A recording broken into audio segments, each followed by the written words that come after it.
We will also finally take care of our great veterans. We've been so loyal, and I've gotten to know so many over this 18-month journey. The time I've spent with them during this campaign has been among my greatest honors.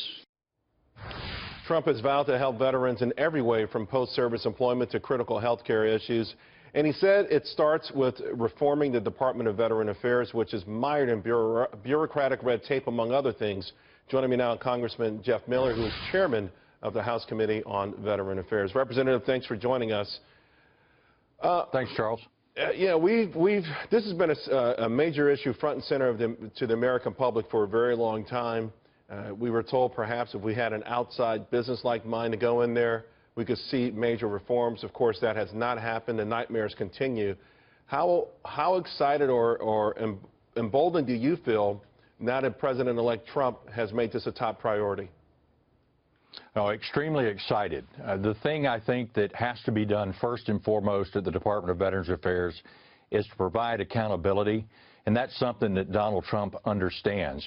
You can't have a World Series winning team if you're not willing to get rid of those who can't or won't play their positions.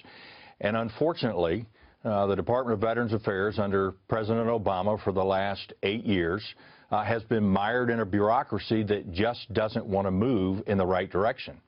And we hear about that also in all phases of government. And it feels like, from what I've understand and what I've heard, is that these bureaucrats have developed a system, a labyrinth, if you will, that is so intense that they can wait out any president, no matter how well-meaning that president is. Are you worried that that's how they may hunker down here? Well, they've never had a Donald Trump in the White House before, and I think that's the thing that folks are so excited about. This is somebody that understands what needs to be done from the top of the executive branch, and that is to bring accountability and transparency. You're absolutely right, Charles. What's been done in the past is people have burrowed into their jobs, and you just can't get them out. And we're talking about not the people that are doing the right thing. We're talking about the people that can't or won't do the job that they've been hired to do. Let's talk about that part, because I think that's a major issue with respect to a lot of these government jobs, particularly senior positions. They can't. They really don't have the wherewithal to do it. And they're assigned these jobs, they're given these jobs sometimes through cronyism, sometimes just because the system, they find a way to creep up there. And then they're stuck there, and at the end of the day, it's the veterans in this particular case who are given this short end of the stick. Is there a way to get in there and get rid of these people, even if it means reassigning them, somehow getting them out of their jobs quickly so that we can get this ball rolling? You know, we passed an accountability bill a couple of years ago when the Phoenix problem erupted. Unfortunately, Secretary McDonnell and the President have chosen not to use the expedited firing authority because they have deemed it unconstitutional. It's not their responsibility. That should be the courts.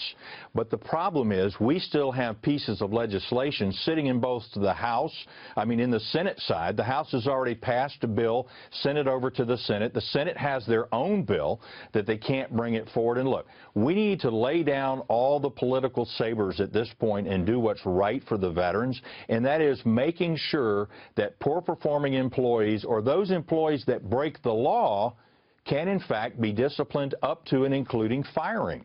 Representative Miller, before I let you go, there was a lot of talk in the past that we needed perhaps a business-like mind to head up the VA, also the ability to maybe use private hospitals or some sort of voucher system to expedite care.